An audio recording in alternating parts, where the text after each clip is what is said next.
നമസ്കാരം, ജന്മഭൂമിയിലേക്ക് സ്വാഗതം. CPMന്റെ അക്കൗണ്ട് മരവിപ്പിച്ചതിലും 1 കോടി രൂപ ആദായ നികുതി വകുപ്പ് പിടിച്ചെടുത്ത സംഭവത്തിലും പുതിയ വിശദീകരണവുമായി പാർട്ടി.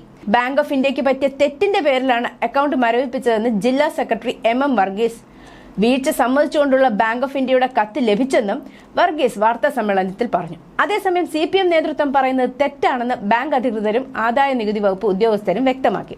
CPM ജില്ലാ സെക്രട്ടറി MM വർഗീസ് അവകാശപ്പെടുന്നത് ഇങ്ങനെ: മരവിപ്പിച്ച അക്കൗണ്ട് 3 പതിറ്റാണ്ട് മുമ്പ് തുടങ്ങിയതാണ്. പിൻവലിച്ച പണവുമായി വരാൻ ആദായ നികുതി വകുപ്പ് ആവശ്യപ്പെട്ടതിനെ തുടർന്നാണ് ബാങ്കിൽ പോയത്. AAATC 0400A എന്നതാണ് ശരിയായ പാൻ നമ്പർ. അതുതന്നെയാണ് ബാങ്ക് ഓഫ് ഇന്ത്യക്കും CPM തൃശൂർ ജില്ലാ കമ്മിറ്റി നൽകിയത്. എന്നാൽ ഇതിൽ T എന്നതിന് പകരം ബാങ്ക് J എന്നതാണ് രേഖപ്പെടുത്തിയത്. ഇതാണ് പ്രശ്നമായതെന്നും MM വർഗീസ് പറഞ്ഞു. ഈ പാൻ നമ്പർ കേന്ദ്ര കമ്മിറ്റിയുടേതാണ്. എല്ലാ അക്കൗണ്ടുകളിലും ഈ പാൻ നമ്പറാണ് ബന്ധിപ്പിച്ചിരിക്കുന്നത്. പാർട്ടിയുടെ നിയമവിധേയ ചിലവുകൾക്ക് ഏപ്രിൽ 2 ബാങ്കിൽ നിന്ന് 1 കോടി പിൻവലിച്ചിരുന്നു. ഏപ്രിൽ 5 ബാങ്ക് പരിശോധനയ്ക്കെത്തിയ ആദായ നികുതി ഉദ്യോഗസ്ഥർ പണം പിൻവലിച്ചത് തെറ്റായ നടപടിയെന്ന് വ്യാഖ്യാനിച്ചു. പിന്നാലെ ഇടപാട് മരവിപ്പിക്കുകയും ചെയ്തു. പിൻവലിച്ച 1 കോടിയുമായി കഴിഞ്ഞ ദിവസം 3 മണിക്ക് ഹാജരാകാനായിരുന്നു നോട്ടീസ്.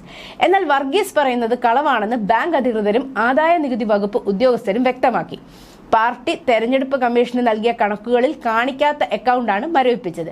ഇതിലുള്ള 5 കോടിയിലേറെ രൂപയുടെ ഉറവിടം വെളിപ്പെടുത്താൻ പാർട്ടിക്കായില്ല. തെരഞ്ഞെടുപ്പ് പ്രഖ്യാപിച്ച ശേഷമാണ് ഏപ്രിൽ 2 1 കോടി പണമായി പിൻവലിച്ചത്.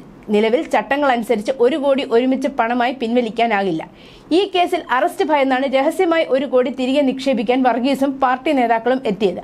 ആദായ നികുതി വകുപ്പ് ഉദ്യോഗസ്ഥർ പറഞ്ഞിട്ടാണ് പണം നിക്ഷേപിക്കാൻ എത്തിയതെന്ന് പറയുന്നതും കളവാണ്. 1 കോടി രൂപയുമായി വർഗീസ് എത്തിയപ്പോൾ ബാങ്ക് അധികൃതരാണ് ആദായ നികുതി വകുപ്പിനെ അറിയിച്ചത്. ആദായ നികുതി വകുപ്പിന്റെ അറിവില്ലാതെ പണം സ്വീകരിക്കാൻ ബാങ്ക് ഉദ്യോഗസ്ഥർ വിസമ്മതിക്കുകയും ചെയ്തു. തുടർന്ന് ആദായ നികുതി വകുപ്പ് ഉദ്യോഗസ്ഥരെത്തി പണത്തിന്റെ ഉറവിടം വ്യക്തമാക്കാൻ ആവശ്യപ്പെട്ടു. CPM നേതാക്കൾക്ക് അതിന് ആയില്ല. തുടർന്നാണ് പണം പിടിച്ചെടുത്തത്. പാൻ നമ്പറിന്റെ സാങ്കേതിക തകരാറായിരുന്നുവെങ്കിൽ അത് അപ്പോൾ തന്നെ തിരുത്താമായിരുന്നു. തെരഞ്ഞെടുപ്പ് പെരുമാറ്റച്ചട്ടം നിലനിൽക്കെ വ്യക്തമായ രേഖകളില്ലാതെ 2 ലക്ഷത്തിലധികം രൂപ കൈവശം സൂക്ഷിക്കാനാകില്ല. പണത്തിന്റെ സ്രോതസ് വെളിപ്പെടുത്താൻ കഴിയാത്തിടത്തോളം CPMന്റെ ഒരു ന്യായീകരണവും വിലപ്പോവില്ലെന്നും ആദായ നികുതി വകുപ്പ് ഉദ്യോഗസ്ഥർ പറഞ്ഞു. News desk, Janmabhumi.